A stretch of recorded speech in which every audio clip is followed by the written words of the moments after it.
What's up, you degenerates? What's going on, guys? All right. Good morning. Good afternoon. How's everybody doing out there? Let's get into the Jasmy charts, see what's going on. Poof. There I am. All right. So just more of the same here, guys. We got the first Golden Cross that played out down here that we tracked. Now we're tracking this next Golden Cross up here. The 30-day passing over the 200-day is coming, guys. It's coming. Probably 2-3 weeks away, maybe, right? But it's coming either way. We have a sharp upturn here. As long as Jasmy continues to make moves to the upside here, then we should see the 30-day continue to move up sharply, and we'll get that second Golden Cross going on Jasmy. Putting in the higher lows, as I said, guys, for me next week, I think next week's going to be pretty big. I think we're looking at Bitcoin breaking through 100K, and I think that's going to cause projects like Jasmy to break through their next levels here. I think Jasmy, Swift, XCN, they're all getting ready to pump to the upside here, guys. So we have the weekly close today too on Jasmy. Let's have a look at that. All right, so as you can see, guys, this is very, very bullish on the weekly time frame because we had a lot of resistance on the 30-day SMA on the weekly. It acted as resistance 3 weeks in a row back here in August. All through August, it was resistance, and then we fell further. We tried to break through it again in September. The last 2 weeks of September, we rejected off of there twice. Fell way back down, rejected off it again in November for 2 weeks in November, and then finally we broke through the last week of November, and now here we are, the fourth week of November. We're way up here. We're well above it, guys. We wicked back below it briefly on this weekly candle, but we're well above it now. We hit resistance here around that, close to that 3 cent level. But what's important is we close this full body candle above resistance down here, which we looks like we're going to do in the next 4.5 hours or something like that. So I would be looking for the next week's candle to break above, and maybe in this area here, close up in this area here, right? That's what I would kind of be watching for next week's candle. But we'll see what happens, right? Going over to Bitcoin. Let's have a look what's going on over there. Okay. Let's get Bitcoin going here, guys. So again, here we are consolidating. We've continued to put in these, like I said, here's this higher low. We found some support on a higher low, which is very, very good. Move back to the upside now. What are we doing? We're putting in yet another higher low, right? So very, very bullish there. Very, very bullish. Have another higher low in there. I think next week, what's going to happen, in my opinion, this sell wall here has gotten pretty weak. It was 1,300 Bitcoin originally. Now it is up here at under 300. So we got a super chat here. Nothing but the North Talk. Thank you for the super chat, man. By the way, just really quick before I read your question, you had sent me one the other day. And I guess I had to delete. The live stream because YouTube was gonna take my channel down because I played a 2-minute Joe Rogan thing. But so I guess it kicked back your super chat. So I wanted to just tell you that I appreciate you, man. I really, really do. Hello, Rob. Quick question. I heard you saying Helium Mobile will be erased. Should I sell everything? Hang around. Nothing but the North Talk, because I actually have an update on that very subject in this very live stream. In fact, I'll hop over to that update as soon as I'm done looking at the chart, and I'll give you that update, okay? I'm going to go through it. I'll show you what's going on. So thank you so much, brother. I appreciate you, man. So I think what we're going to do here, guys, like I said, the sell wall is down to just a couple of hundred Bitcoin. And what's going to happen here is, in my opinion, next week, we're going to get that breakthrough 100,000K. Now, right here, guys, right here at 100K, there's $3.38 billion worth of shorts, right? So we're going to see a really big short squeeze, and that's going to propel us, in my opinion, up to let me just get my little box. That's going to propel us somewhere into this area here, right about here to right about here, somewhere inside this box, right between $105,000 and $108,000 is where I think we're going to propel up to. So for me, we're going to shoot up here, short squeeze, come up into this area, come down a little bit, and we're probably going to consolidate between $105,000 and $108,000, building another higher low for more support, so that we don't, because we have to build some support immediately. We do not want to end up coming back down below $100,000 again until after we're falling back into a bear market, in my opinion. We don't want to see that level again till later. So that's kind of how I see things playing out. Sorry about all my scribbles, but but that's how I see this this next week playing out, man. Okay, so, and that's going to cause a lot of the altcoins to make their next legs up as well, like Jasmy, Swift, so on and so forth, right?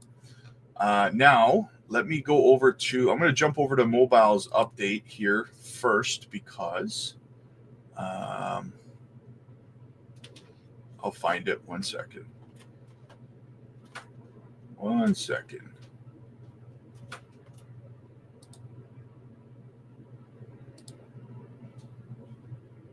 Sorry, guys. I'll find it. I got the Helium Mobile update that I'm going to drop in your laps here. I'll just reopen it instead of looking for it. Okay, so let's go look at Helium Mobile here. Where is it? Oh, you know what I did? That's right.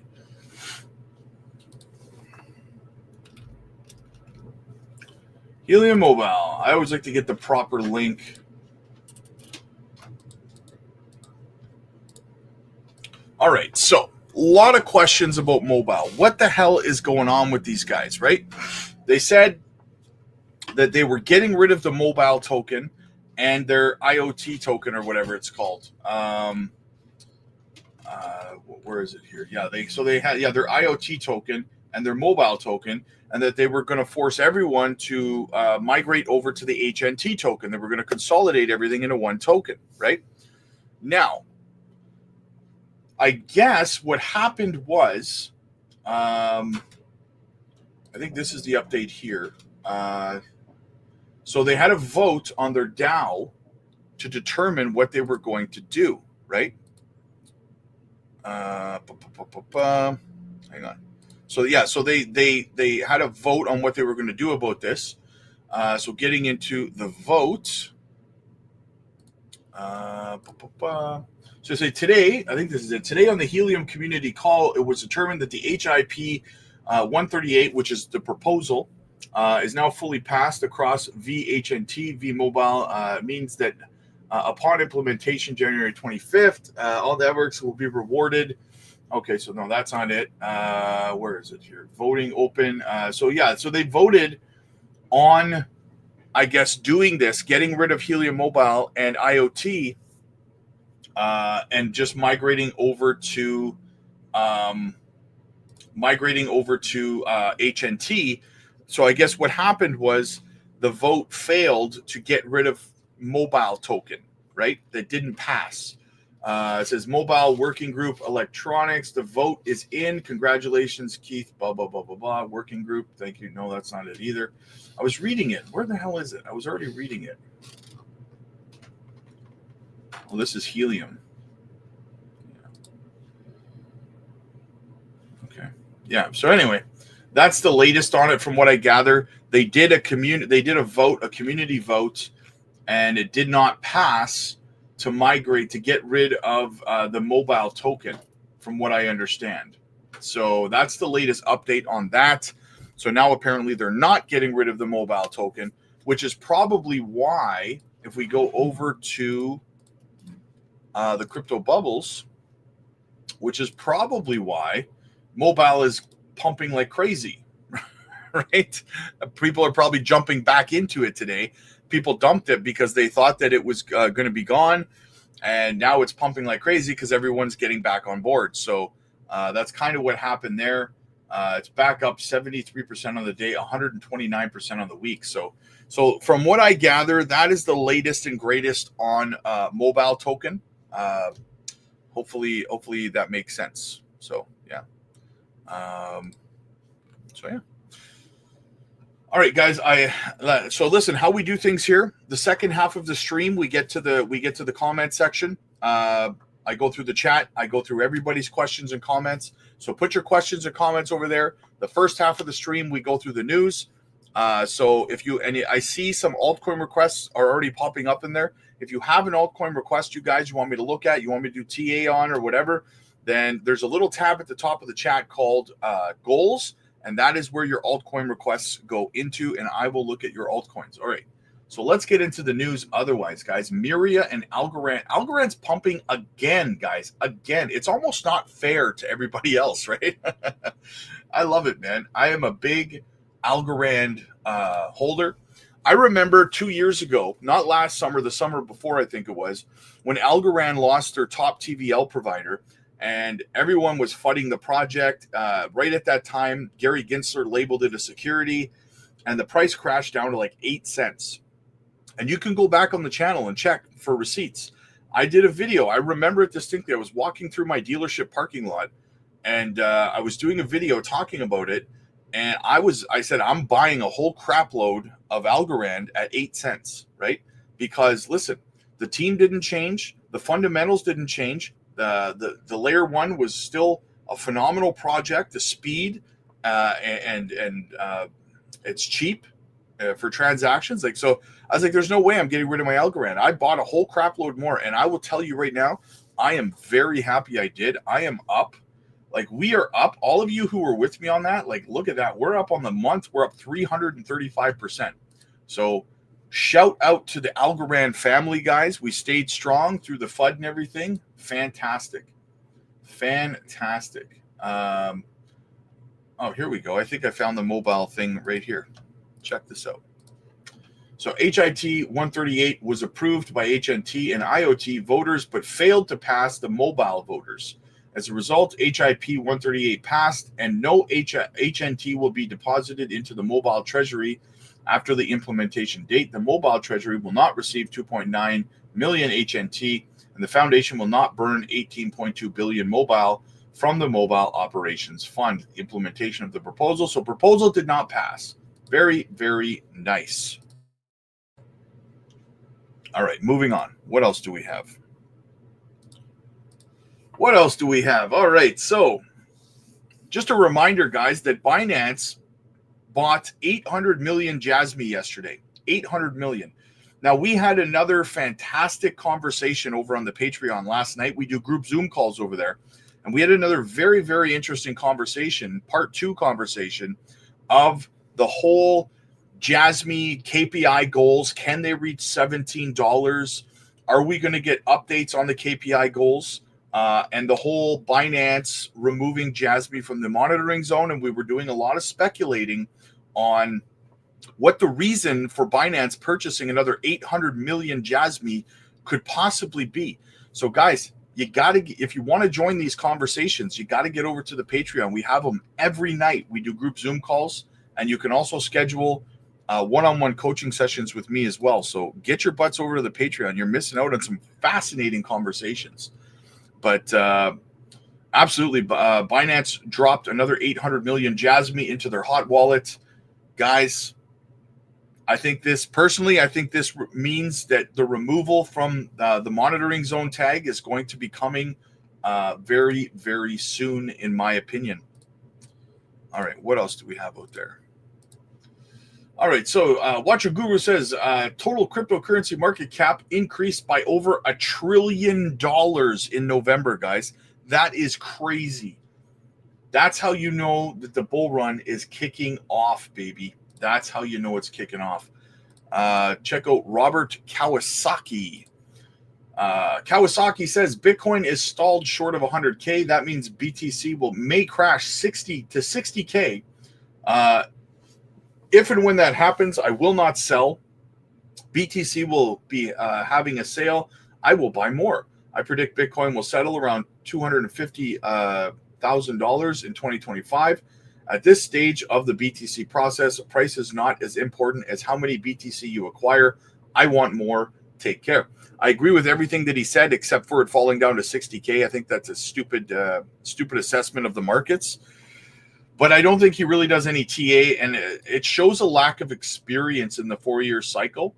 But that's okay. We will forgive him for that because he's positive. He's pro-crypto. He's pro-Bitcoin, and he's absolutely right. Right now, I want to focus on how many Bitcoin I can acquire over the next couple of cycles, guys.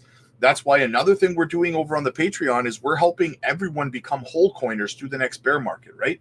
So you want to strategize, you want a strategy to become a whole coiner and make that life-changing wealth. Get over to the Patreon, guys. Lutnick says Bitcoin is a commodity. It should be treated like gold and oil. Let me just finish this conversation on regulation and your new exchange. Do you expect similar regulations for commodities and other things that are traded on your new exchange as we see for equities? I think it's going to go a little slower. Okay. But eventually, commodities and equities will kind of sort of merge over a long period of time, over maybe 20 years. I mean, let's face it, they don't even know how to do crypto and digital at all. Yeah, right? They have no idea. They still don't understand how important it is to actually get it right. You know, it's just platitudes and being on TV. They have no idea what they're talking about. They have no idea. Bitcoin is a commodity. It should be treated like gold and like oil. It's just a commodity. Other digital currencies, different. Other digital assets, different. But Bitcoin is a commodity. But why can't they understand it? It just doesn't make sense to me. I agree with everything he said, except for other digital assets are something else. I mean, obviously not, but I digress. All right, what else do we got going on out there? Just in, for the 4th week in a row, Michael Saylor posts the Bitcoin tracker. MicroStrategy always buys more Bitcoin the following week. So is MicroStrategy about to buy more Bitcoin next week? Because so far, for 4 weeks in a row, every time he posts this, he buys more Bitcoin the following week. Let's find out. Going to be interesting. What else do we got, guys? What else do we got? Let's burn through this news. Bullish $118.3 billion Van Eck CEO said Bitcoin is in his blood. Everyone, for those of you who don't know Van Eck, definitely Bitcoin, I would say, is in my blood. And I say that because Van Eck was founded in 1955, but we also started the first gold mutual fund in the United States in 1968 before the big inflationary run-up of the 70s. And it was illegal for Americans to hold gold bullion at the time. Plus, and I haven't said this before, but my mom is German, and she was actually a refugee. She had to flee the communist secret police who were trying to arrest my grandfather. So I get why Bitcoin, I get why freedom. Everyone. It's in his blood, baby. It's in my blood too, man. It's in my blood too. I got a fever, and the only prescription is more Bitcoin. All right, Plan B says in October, BTC hit 70K. In November, BTC hit 100K. We said actually 99,800K. All-time high, but close enough. Plus, largest 26K monthly candle ever. He says up next in December, Plan B sees $150,000 Bitcoin for the month of December. Let's see his list here. He says just a scenario. October classic pump. He called it. He did call it 70K in October. He said Trump wins the election, ends the Democratic Biden-Harris Warren Gensler war on crypto. He called that. December, massive ETF inflow, BTC to $100,000. So that's next on his list. So far, he's right so far. He's called everything. Pretty close to 100K, 99.8K. He was pretty close, guys. You got to give him that, right? He was off by like $150 or something like that. So he's calling for 150K in December. January, he says crypto people and companies return to the U.S. Bitcoin hits 200K in January. Holy crap, that would be crazy. Could you imagine Bitcoin hits 200K in January? February, power law crew sells, BTC drops to 150K. In March, and that lines up. So in March, Bitcoin legal tender in Bhutan, Argentina, and Dubai, Bitcoin hits 300K in March. April, he says Trump and the US start building strategic BTC reserves, Bitcoin to 400K.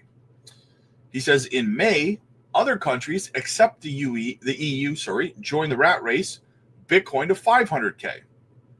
By June, several AI start using Bitcoin to autonomously ARB tariff BTC to 600K. So, and then from July to December, the rest of the year, face melting FOMO BTC hits 1 million. He thinks by December next year, Bitcoin's going to be $1 million. 2026 distribution phase, BTC back down to $500,000 in the bear market.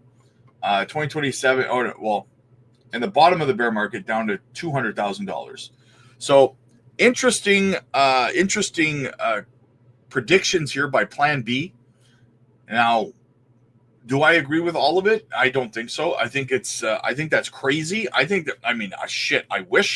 hope he's right, but let's be honest here, right? Could you imagine if Bitcoin hit $1 million by December of next year?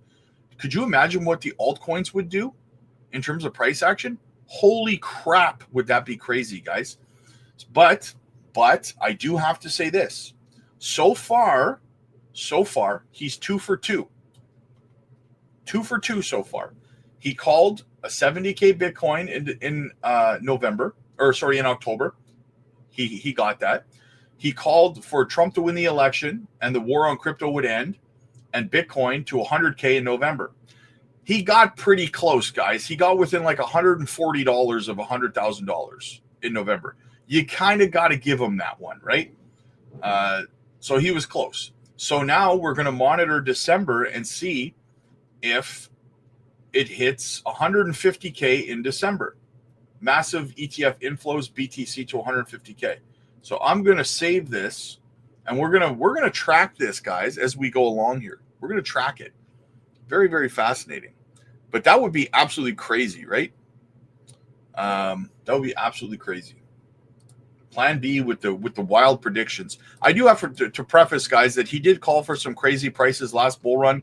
Some he got right, and some he missed. And I'm pretty sure he was calling for $100,000 Bitcoin in the last bull run. So he missed on that, right? So not everybody's perfect, right? Stuart Alderati says, as crypto enters its renaissance, please don't hire any lawyers who were involved in suing any crypto company or project, or those who cheered the SEC suing a particular company. CEO or founder want a list? My DMs are open. So he's causing a movement here to prevent lawyers from getting jobs with any firms that are pro-crypto that participated in Choke Point 2.0. Very, very interesting. Very, very interesting. All right, little clip from Coin Bureau. The biggest challenge for crypto investors is... The authors find a silver lining in the fact that a lack of regulatory clarity is no longer the number one reason it had been in previous surveys. The catch is that volatility and trust taking the top spot could have to do with events around the time the survey was taken, something the authors do acknowledge. But if volatility truly is the number one concern for institutional investors, that's a problem, because that's something that probably won't be addressed anytime soon. In fact, it's a bit of a paradox, because crypto will become less volatile as it matures, but that requires more investment from institutions. The silver lining in this context is that improved regulations will make it easier for institutional investors to invest, but this won't happen until the infrastructure is there. Crypto custody and regulated crypto entities. And this need presents a huge opportunity for those looking to start a new crypto project or crypto company. Not life advice. The authors... So here's the thing, guys. Like, a lot of people are worried about regulations and about, is the next bull run going to be as volatile as this one? Is there going to be an opportunity for life-changing wealth still? Well, here's the thing, guys. Yes, we have regulations coming in. And you have to understand that while there is a lot of institutional money coming in right now, the bulk of institutional money is still not going to come in until we have that regulation, that certainty, that 100% certainty, right? And that's probably 80% of institutional money that will flow in is waiting for that, right? And as we know, governments move slowly, right? So while, yes, we are going to start getting regulations in crypto and things moving forward are going to be very, very positive, it's going to take at least another cycle, another 4 years. It'll probably take most of Trump's term to get all of the things they want to do in crypto done, right? To get regulations put in place, to get a strategic assets, reserve of Bitcoin, whatever the hell they're saying, right? To do all of this stuff, it's going to take time, right? Governments move slow. We know that. It's not going to be, 2 months after Trump takes office, all of a sudden, crypto has all 100% legal clarity and all this stuff has happened. It's going to take time. So you're going to have another cycle or two to be able to make life-changing wealth still, right? You're going to have that opportunity. The only thing I fear is them trying to implement some sort of accredited investor program and apply it to the crypto space like they have with the stock market and TradFi, right?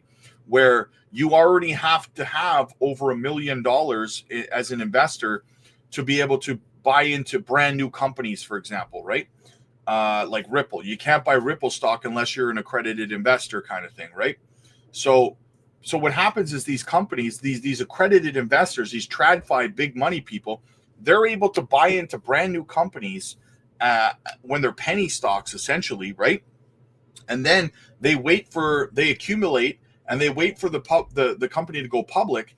And then once the stock is like, they buy it at like 5 cents. Once the stock is like, $3, $4, $5, then you're allowed to buy it as a retail investor. And then the institutions who bought it at 5 cents, they sell it because you're buying it. They dump on you, right? It's a rigged system, this whole accredited investor program. So the only thing I fear is that they're going to try to implement some sort of accredited investor program into the crypto space to protect us from being able to buy into projects early, right? So that, in my opinion, is already, they already tried. Now, I covered like the congressional hearings with SAB 121 and stuff like that. And the Democrats, actually, you can go back and watch it because I live streamed it, actually tried to slide an amendment into the bill that would say just that you have to already own like $3 million in crypto to be able to buy into new projects kind of thing, right? Otherwise, the only thing you can buy is Bitcoin and Ethereum, right? But that amendment got shot down. It failed, right? So that's the good news. But it just shows that the Democrats already tried to do that shit to crypto. They tried it already, right? So it's only a matter of time before they try again. But I believe that that's going to take time, and that we will still have the opportunity over the next at least 2 more cycles to continue to make life-changing wealth. So yes. Anyway, moving on, NFTs hit $562 million in monthly sales volume, recording 6 months high in November. So NFTs are starting to make a comeback, guys. These are signs that you're seeing that the bull run's kicking off officially, like the parabolic, the craziness, right? We see NFTs are starting to gain traction again. I don't know about you guys, but every time I hop on YouTube to watch a video now, I see at least 2 or 3 crypto exchange ads pop up whenever I go to watch YouTube now. Kraken, Coinbase, right? That's all you get is these crypto exchange ads now, right? They're ramping up their marketing, right? Because the bull run's kicking off, like the official parabolic part of the bull run. So you're starting to see ads everywhere. I don't know if you guys have noticed that or not, probably, but you'll notice it now that I said it, right? So you're starting to see mass listings from Kraken Pro. Almost every day I'm showing you guys that Kraken Pro is listing, more perpetual futures for this, that, and the other thing, right? They did Pepe, they did Solana, they did XRP, they did Jasmy, they did Kaspa, right? So they're continuing, the exchanges are starting to ramp up listing new projects.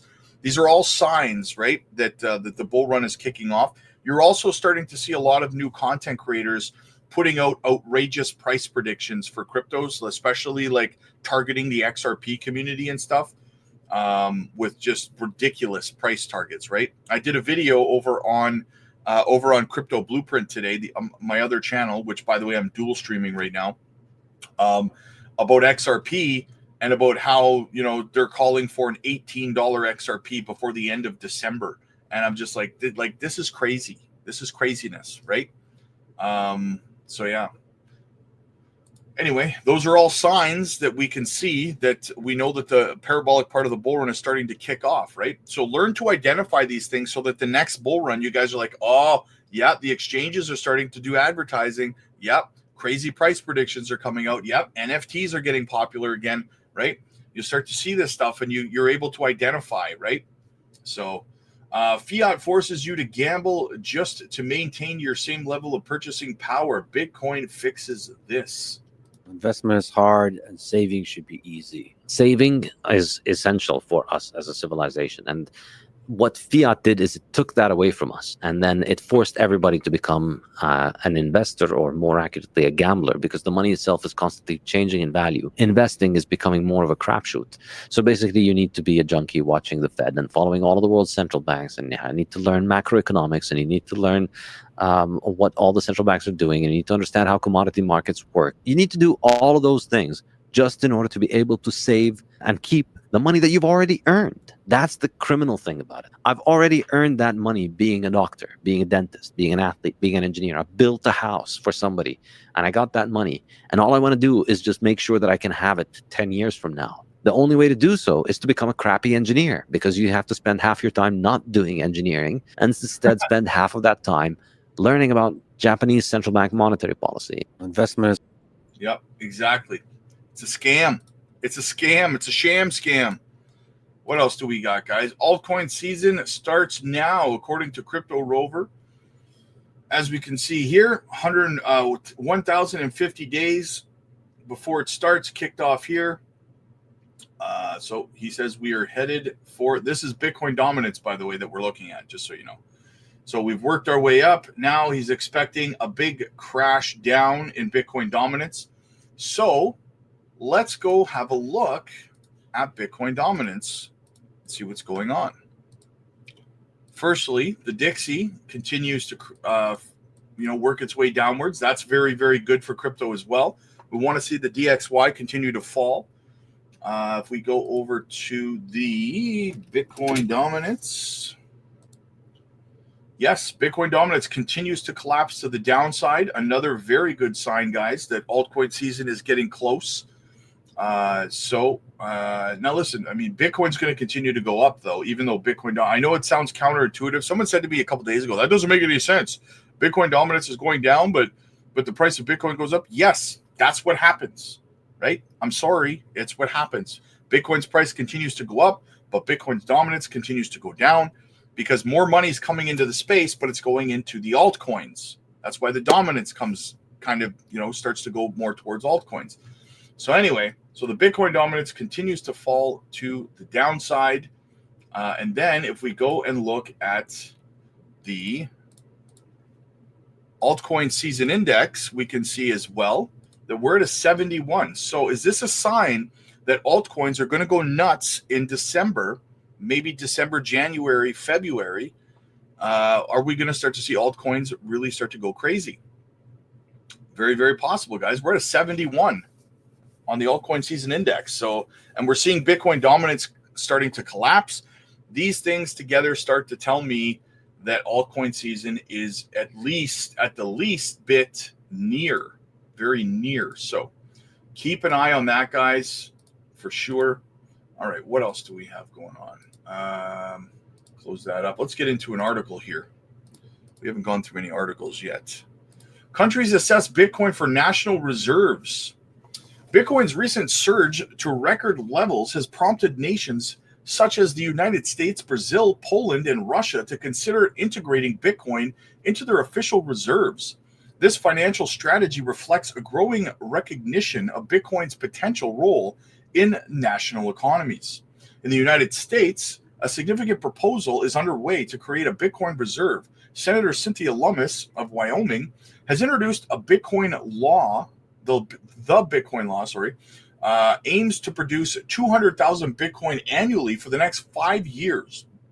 Former President Donald Trump expressed support for this initiative, assuring that all government-held Bitcoins would be 100% secure, and suggested establishing a decentralized network under the United States Treasury to ensure their safety. Brazil intends to allocate 5% of its international reserves to Bitcoin, with Federal Deputy Eros Bondini emphasizing that this will safeguard against cryptocurrency volatility. The Central Bank of Brazil, in collaboration with the Ministry of Finance, will manage this reserve. In Poland, presidential candidate Sławomir Mencen advocates for pro-crypto legislation and establishment of Bitcoin reserves, aiming to position the country as a hub for cryptocurrency innovation. Russia is also considering Bitcoin for its state treasury, reflecting a serious shift in the nation's approach to cryptocurrency regulations. As discussions evolve, the implication of incorporating Bitcoin as a reserve currency could indicate a significant shift in global economic landscapes.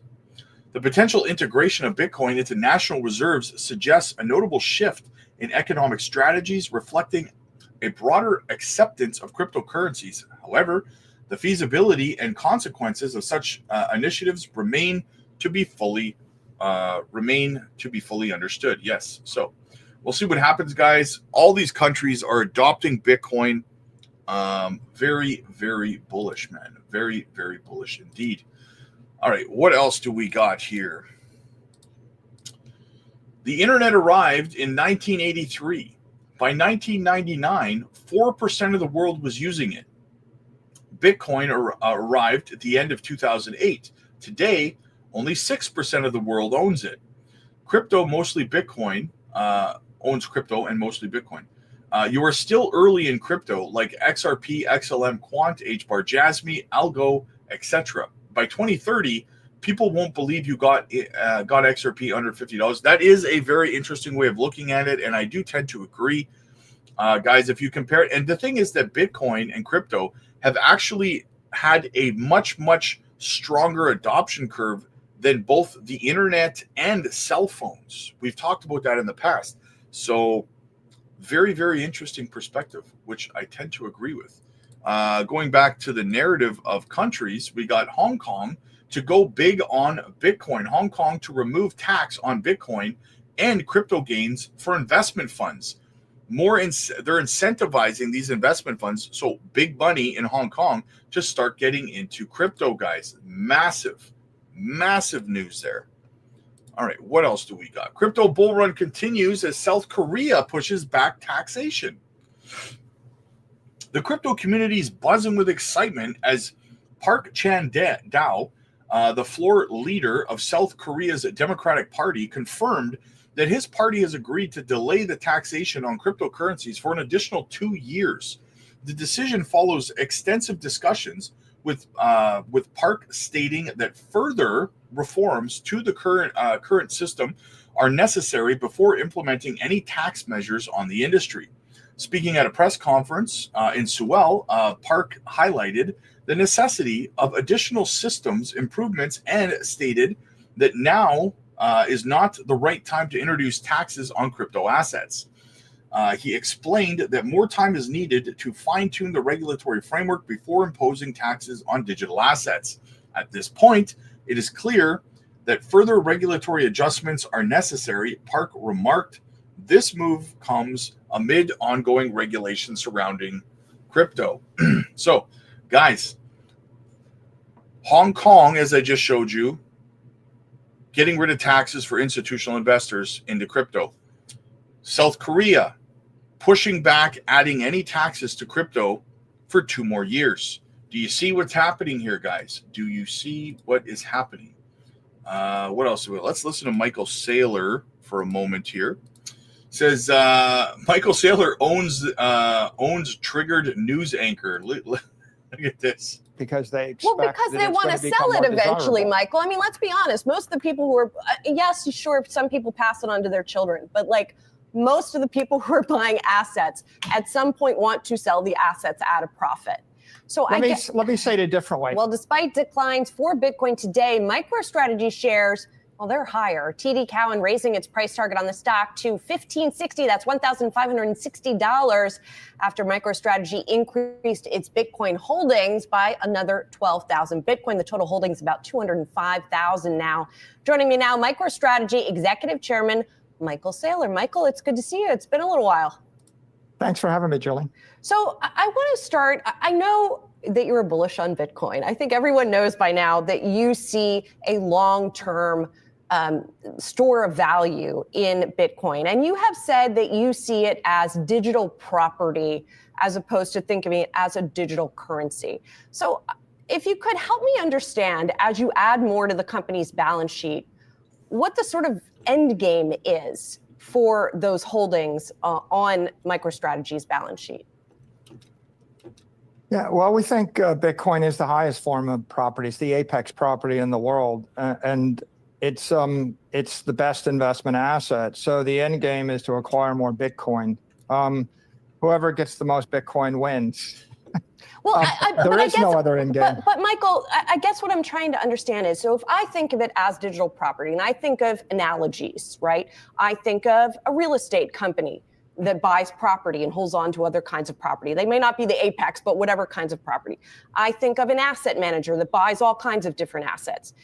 Eventually, they sell those assets in order to make profits. But I don't think that is your end game, right? You're not planning to sell the Bitcoin at any point. So kind of what is the purpose of it over time? Well, let's keep in mind the fundamental principle. What's the use case of Bitcoin? It's capital preservation.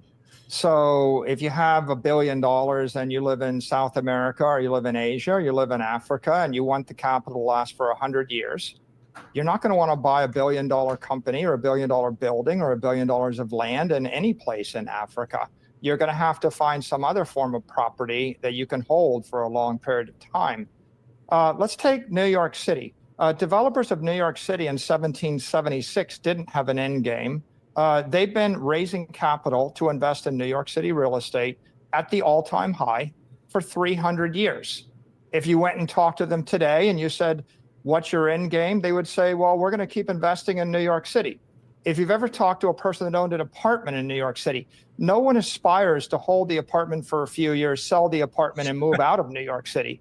They put it in their will, they give it to their children, and if you ask them why, they say there's no better place on earth to live than New York. There is no place up from there. So New York City is the end game for people that want to live in the greatest city in North America. Bitcoin is the end game for anybody that wants to own the greatest property in the 21st century. Well, I guess that is the case, but is there a price at which you would consider selling some of the Bitcoin, pulling out? So, I mean, because you can do something with New York City. You can live in New York City. You can have a business in New York City. What do you do with the Bitcoin besides it just gather value? Well, the real estate developers in New York City, they're not buying the real estate because they want to live in it. They're buying the real estate because they expect because they want to sell it eventually, Michael. I mean, let's be honest. Most of the people who are, yes, sure, some people pass it on to their children. She's so mad. Most of the people who are buying assets at some point want to sell the assets at a profit. So let me say it a different way. Okay. People that use fiat currency as a store of value, there's a name for them. We call them poor. Okay. Anybody that's rich in the world, they own property. They own large swathes of land. The royal family of England, it didn't sell all of its property in central London in order to buy, currency or paper money. Nor did the royal family of Japan. Nor did the royal family in the Middle East. In fact, they want to own the property forever. I want you to imagine Bitcoin is. It's a city in cyberspace that's 276 blocks wide, 276 blocks high, 276 blocks deep, about 21 million blocks. Now imagine all 8 billion people in the world want to live there one day. They want to put their capital there. There's $900 trillion of wealth in the world. As people migrate from every other form of property and they've assets into cyberspace, you're going to see the Bitcoin network go from $1 trillion network to a 10x that to 100x that. And there really is nowhere else to go. It is the apex property of the human race. So here's the thing. Her mindset is so set on that fiat is the most valuable thing in the world. That's why she doesn't understand what he's saying, and she's getting frustrated because her logic in her head says you want to sell everything for fiat money because fiat money is the king, right? When in actuality, fiat money is garbage, right? It's they water it down every year. You guys know, I don't have to explain that to you. So, but she doesn't seem to understand that, right? So she's frustrated and gets angry with him because she's wanting him to admit something that only she knows to be true, right? It's crazy. It's absolutely crazy. All right, another sign of altcoin season coming, guys. How BlackRock Fidelity ETFs are driving price up on Ethereum. Ethereum news: holdings across various exchanges, exchange-traded funds, highlighted a substantial uptick in institutional engagement, showing a significant inflow of 247,000 Ethereum into spot ETFs recently. This surge in Ethereum's price aligned with a substantial investment from two main financial giants, BlackRock and Fidelity, indicating broader institutional acceptance of Ethereum as a viable investment asset akin to Bitcoin. The data from late August to November showed a consistent upward trajectory in holdings, emphasizing the increasing trust in the strategic positioning within Ethereum-based financial products. As of the latest data, total holdings in these ETFs approach the $1 million ETH mark, suggesting a significant milestone in institutional participation. Such movements are indicative of a growing trend where institutions leverage Ethereum for potential cash and carry trades. The current trades in Ethereum ETF inflows may herald a new altcoin season for institutions mirroring the early institutional pathways carved by Bitcoin. This could mean enhanced liquidity, reduced volatility, and possibly new highs in market valuation for Ethereum, as institutional funds continue to flow into the market, reflecting heightened confidence and a strategic shift towards cryptocurrency investments among major financial players.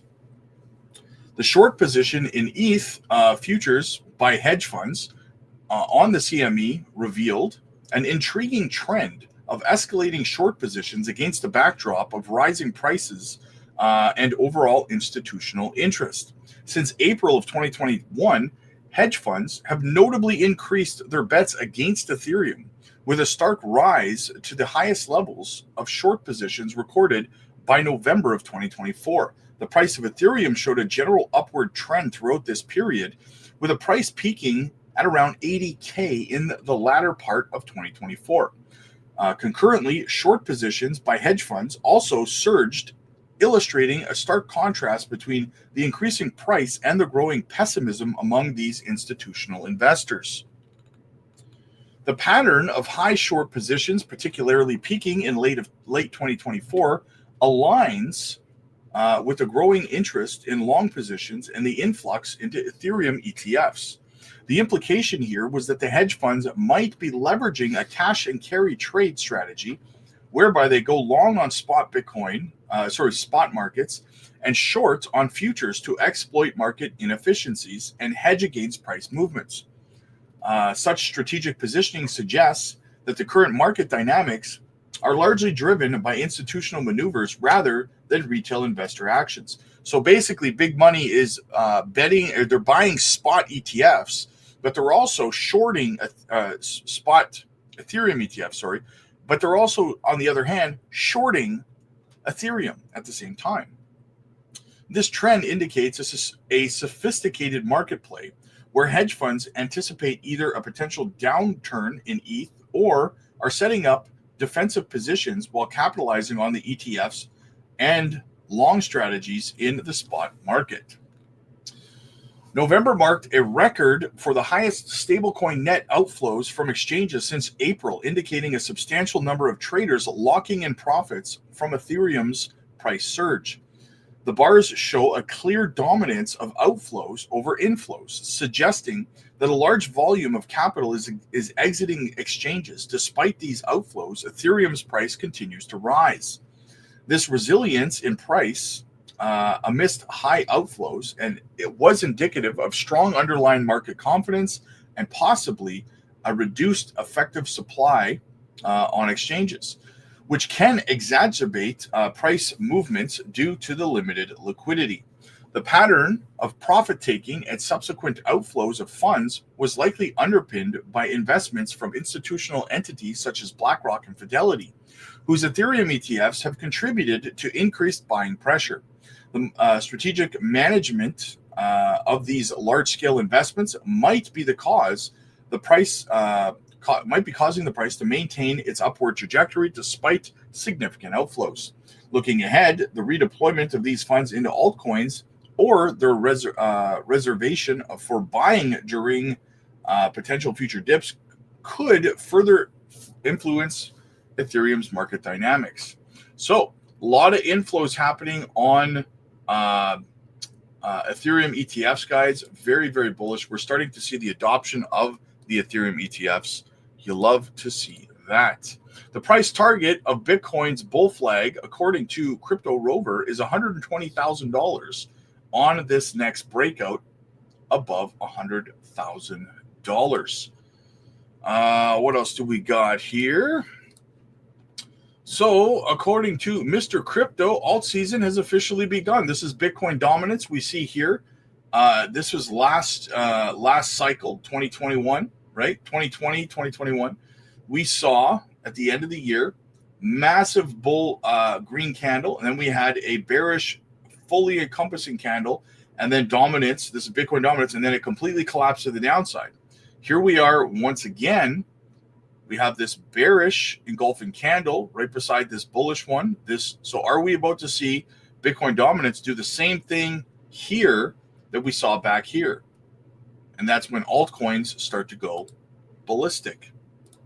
Continuing on, Bitcoin's post-halving rally is just getting started. As we see here in 2017, we had the halving, this red line, and then we had this massive rally to the peak. Again here, massive rally to the peak. Are we getting ready for this? According to this, the guy thinks it's going. A lot of people think Bitcoin's going to like between $300,000 and $500,000. I think we're going to about $150,000 to $200,000 tops.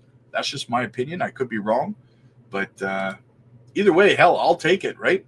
All right, you Veracity holders, guys. I know that some of you guys are Veracity holders. Listen up to Alex Becker.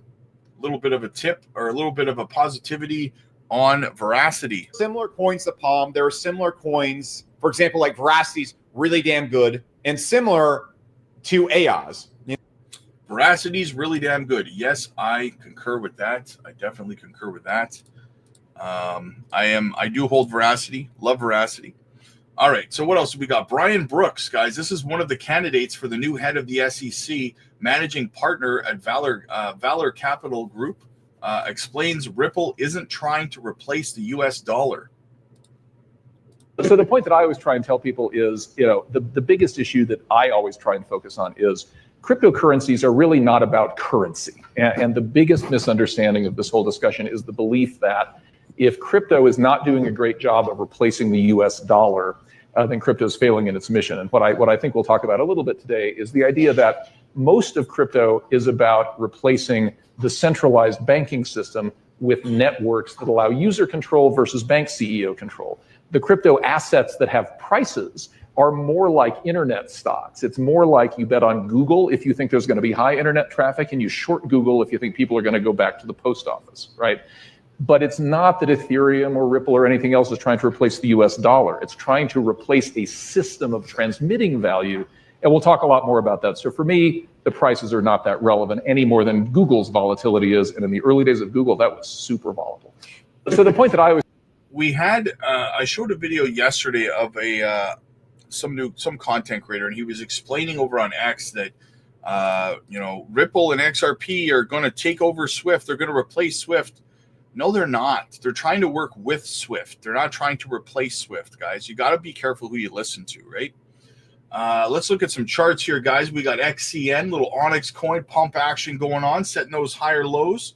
We're in the process right now of setting yet another one here before continuing further to the upside. I love it. I absolutely love it. A little bit of a look over at Swift. Now, people are like, oh, Swift's giving back all of its gains. It's giving back all its gains. Look at this. All of its gains. It's been holding right here, setting this higher low. Like all of its gains. Look at all these gains from here. Look at all these gains. It's giving back all of its gains just because it's setting a higher low. It's doing the same thing that I just showed you on Onyx Coin's chart, right? It's setting a higher low.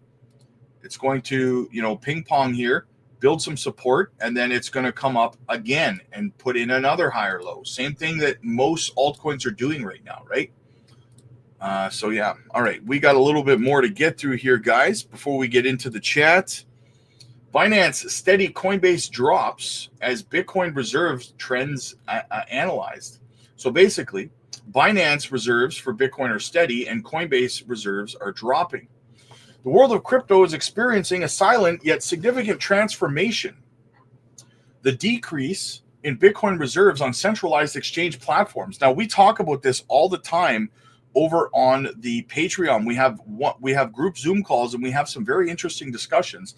And we were discussing this the other day about the exchanges running out of reserves for Bitcoin and how that's going to affect the price of Bitcoin and crypto moving forward, guys. You should get over there and join the conversation. This evolution, far more than just a simple technical indicator, reveals fundamental changes in investor behavior and market dynamics as Bitcoin approaches the symbolic threshold of $100,000. The study of reserves on Binance and Coinbase shed new light on the market players perceive and utilize this asset. Global Bitcoin reserves on centralized exchanges have significantly dropped over the past 2 years.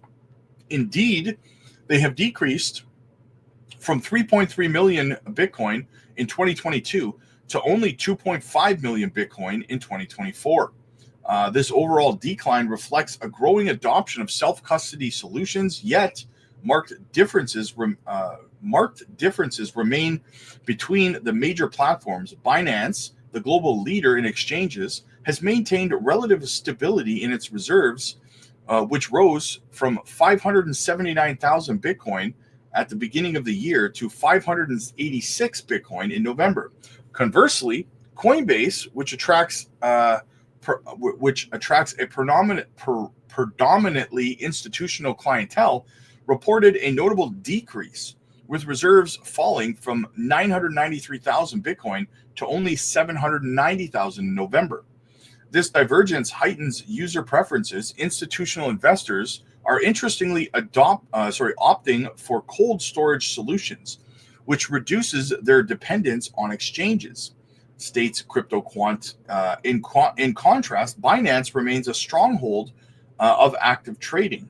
The platform thus attracts users seeking quick and accessible transactions.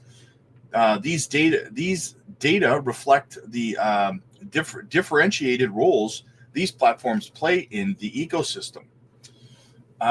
So basically, a lot of institutional investors, they buy their Bitcoin there and then they take it off of Coinbase and the reserves fall. But a lot of people like to use Binance as a place to hold their Bitcoin and do a lot of trading. Such a reduction in reserves is accompanied by other significant phenomenon, a drastic drop in the inter-exchange flows. Historically, these flows would increase during periods of volatility, reflecting panic movements from investors.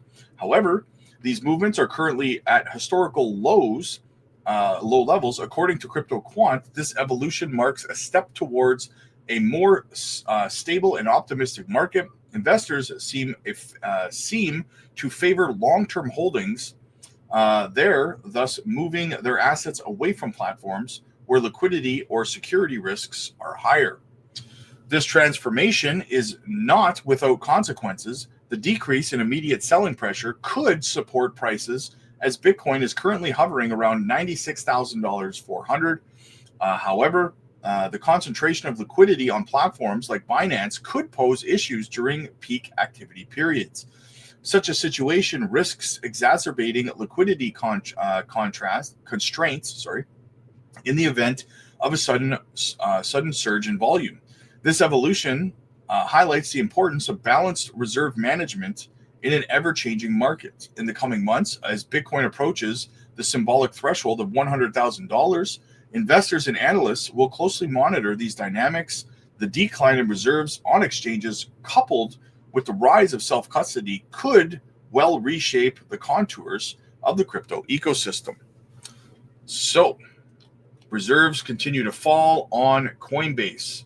Very, very interesting. Let's get back over to the let's go over to the Jasmy chart. Why not? Right? Let's go to the Jasmy chart. All right. So, will we see Jasmy break through here next week? Yes, in my opinion, we will. But for now, let's get into the chat. Let's see what everybody's talking about. Let me scroll to the top. All right, guys. Isaac, what's up, buddy? Good to see you, man. Good to see you, brother. Guys, as always, please make sure you're hitting the like and subscribe to the channel. It helps the channel grow. It costs you nothing, and it means the whole wide world to me. So, and we'd love to have you join our community. We have a fantastic community, guys, so definitely join. Brian, what's up, buddy? It's going good, brother. It's going good, man. I hope it's good on your end, my friend. Dumb Money, what's up, Rob? Looks like the grass is green again today. Hells yeah, man. Boomer's in the house. What's up, brother? Good to see you, man. Danny's with us. What's up, my friend?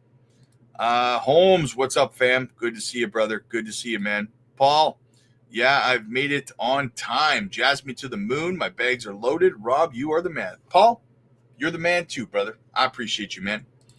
Holmes, $2 XRP Insight. Yeah, it's like 8 cents away right now or something, isn't it? XRP is doing phenomenal. Absolutely. Where is it? Where is XRP? What's the price? 12%. Oh my God. XRP just broke out 2 cents or $2.13. XRP just broke the hell out. Good call, Holmes. Good call. Lily, yo, we need a video on what's going on with mobile. Lily, hopefully you saw I did a breakdown of what's going on with mobile in this live stream. So near the beginning. So if you missed it, go back and check it out. Green Tea's in the house. What's up? What's up? Keith, will this be Buy the Rumor, Sell the News event with XRP Brad interview in 60 minutes? I don't think it's going to impact the price of XRP one way or another. XRP's breaking out, but I don't think it has anything to do with Brad being on TV. It's fantastic that Brad's on 60 Minutes. That's amazing. But I don't think it's correlated to the price very much.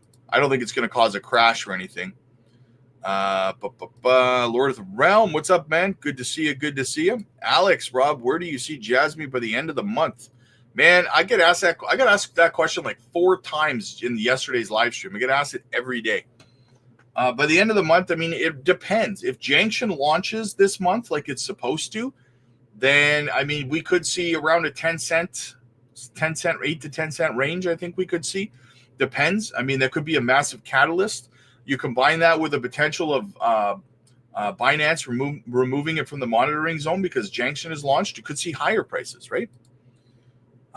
Bruno, what's up, buddy? Rob, how high do you see Swift coin hitting this bull run?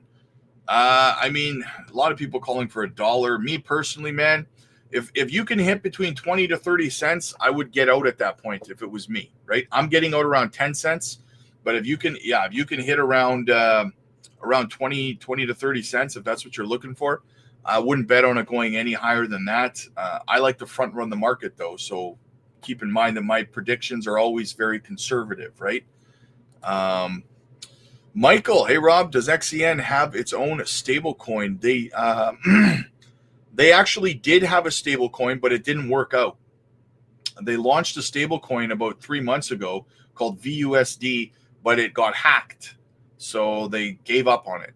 The stable coin got hacked. Onyx coin didn't get hacked. Just the stable coin did, right?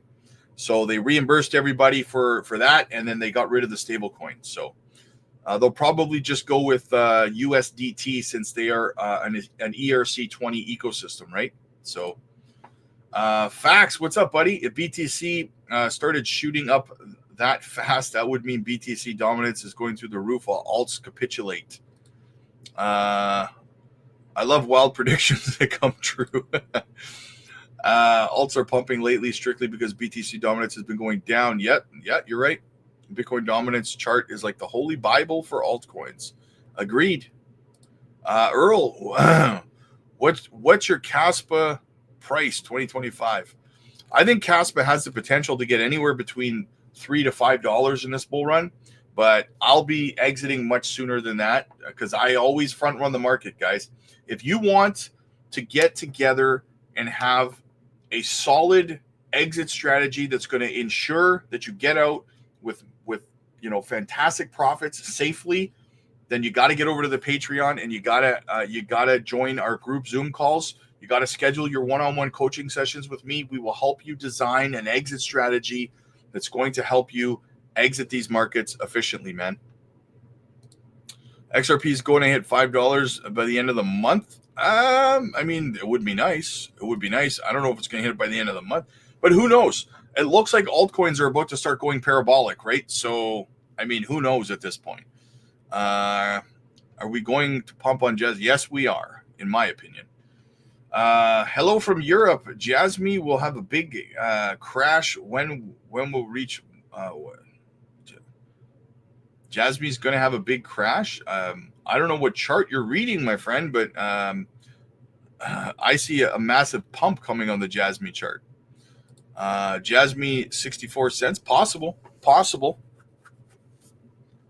I don't think we will drop to 1 cent, maybe 5 cents to 10 cent range. The correction will be from a much higher spot we are now. Yeah, well, exactly. Yeah, we haven't even, why would we have a correction? We haven't even pumped. Correction from what? Right? Exactly, Funky, exactly. Pew pew, when bicycle. Lily, thank you for the information. Lily, no problem, dear. I always got your back. MB, hey, do you have any sale on Cyber Monday? Are you talking about for the Patreon? I have a sale on the Patreon right now for the net up until Christmas. There is it's 10% off the Patreon right now. So now is actually the best time to get in. So yes, there is actually a sale on it right now. And the link is in fact in the chat right now. I just put it there again. So Tony, I see Jasmy at $3 in February 2025. I get that from all the Japanese partnerships and their AMAs, and Sony bought a crypto exchange, etc. Cool. I dig it. Would be nice. I don't know though, man. $3 is kind of a, but you know what? Here's the thing, man. Altcoin season and parabolic moves can be pretty unpredictable. I'll say that, right? They can be pretty unpredictable, and no one knows for sure where anything's going 100%. All we're doing when we do technical analysis, all we're doing is an educated guess, right? There is no certainties. So you always got to keep that in mind, right, guys? All right, guys, listen, that's the chat. That's the news. I will be back tonight at 8 p.m. Central every day, 7 days a week, 1 p.m. Central, 8 p.m. Central. I will be live over on the Patreon later tonight. Again, like I said, it's 10% off right now. So the link is in the chat. It's in the pinned comments. It's in the description. Get over to the Patreon. We will be doing another live Zoom call tonight. Join the conversation. Book your one-on-one coaching sessions with me. And there is no code. I just adjusted the price, NB. The price is down until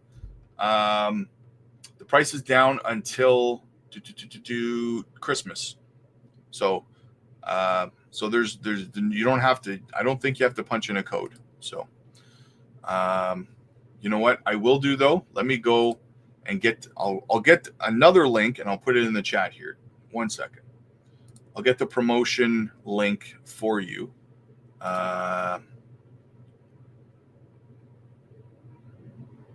Yes. Okay. So here you go. Here you go, my friend. Oh, there is a code. Here's the code right here. Code is B5F7C. There you go. It's in the chat for your 10% off on the Patreon, guys. Use the code, get involved, get over there, join the conversation, and book your one-on-one coaching sessions with me, and join our group Zoom calls, guys. You're going to love the group Zoom calls over there, guys. We have so much fun, and they're so freaking educational. So anyway, guys, I will see you guys tonight at 8 p.m. Central. MB, I look forward to seeing you over on the Patreon, my friend. I will be live over there as well this evening, so make sure you guys are there.